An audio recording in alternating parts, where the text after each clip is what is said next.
નમસ્કાર મિત્રો, તો આજે આપણે જાણીશું કે ફોટોસિન્થેસિસ શું છે. એકચ્યુઅલી કન્સેપ્ટ ફોટોસિન્થેસિસ એકચ્યુઅલમાં કઈ રીતે કામ કરે છે. આપણે પ્લાન્ટમાં ગમે તે છોડવું હોય એ ખોરાક કઈ રીતે બનાવે, સનલાઇટના યુઝથી, જે પ્રકાશ આવે એના યુઝ.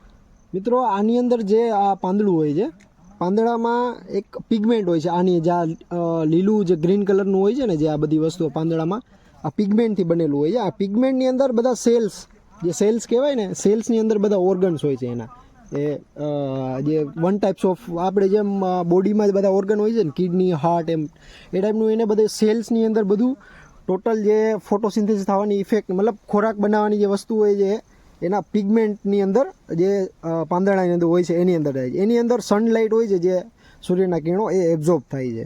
બરાબર. પાણીના મોલેક્યુલ્સ હોય ને, પાણી જે એબ્ઝોર્બ કરે, આ નીચેથી જે પાણી આપે છે, આની જે હોય છે કેપિલરી કે જલવાહિની જે હોય છે, એના થ્રુ જે આવે પાણી, એ આ જગ્યાએ પિગમેન્ટ્સની અંદર એ બ્રેક થાય એના વોટર મોલેક્યુલ્સ. કેમાં? કે ઓક્સિજન, પ્રોટોન અને ઇલેક્ટ્રોન્સમાં. બરાબર છે. આમાં ઓક્સિજન, પ્રોટોન, ઇલેક્ટ્રોન્સમાં બ્રેક કરે એ સનલાઇટ દ્વારા. અને એ ક્યાં થાય છે?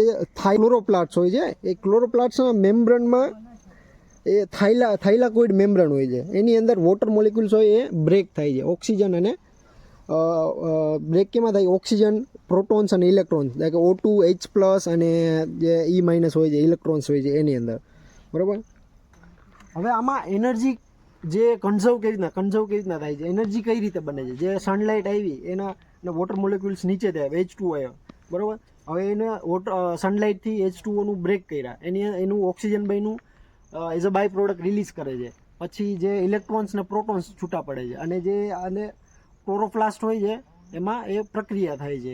હવે એનર્જી કન્ઝર્વેશન કેવી રીતના થાય છે, કેમિકલ ઇક્વેશન આનું શું છે એ જાણીશું, કે કઈ રીતે સનલાઇટ છે યુઝ થાય ફોટોસિન્થેસિસમાં, કઈ રીતે એની પ્રક્રિયા થાય છે, ગ્લુકોઝ કઈ રીતે બનાવે છે, અને એ એનર્જી કેવી રીતના યુઝ કરે છે, એનું આપણે કેમિકલ રિએક્શન જોઈશું.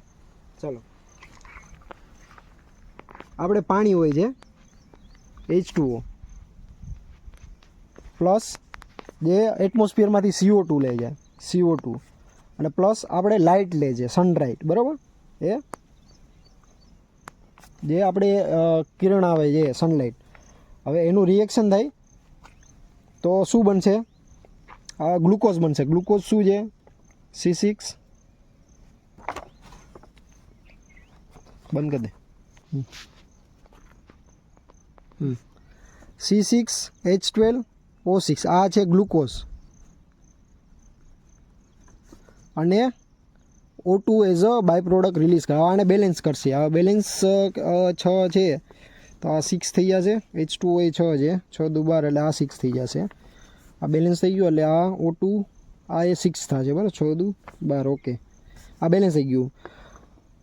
6 મોલેક્યુલ્સ H2Oના અને 6 મોલેક્યુલ્સ છે CO2ના, અને પ્લસ લાઇટ જે એના ફોટોન્સ, મતલબ લાઇટના જે હોય છે એ લાઇટનું રિએક્શન, ત્રણેયનું રિએક્શન થઈ પિગમેન્ટ્સમાં આ રિએક્શન થાય છે, અને રિલીઝ કરે છે glucose C6H12O6 plus as a એક મોલેક્યુલ ગ્લુકોઝનો રિલીઝ કરે, અને 6 મોલેક્યુલ O2 એટમોસ્ફિયરમાં રિલીઝ કરે છે. આ છે એનું કેમિકલ રિએક્શન.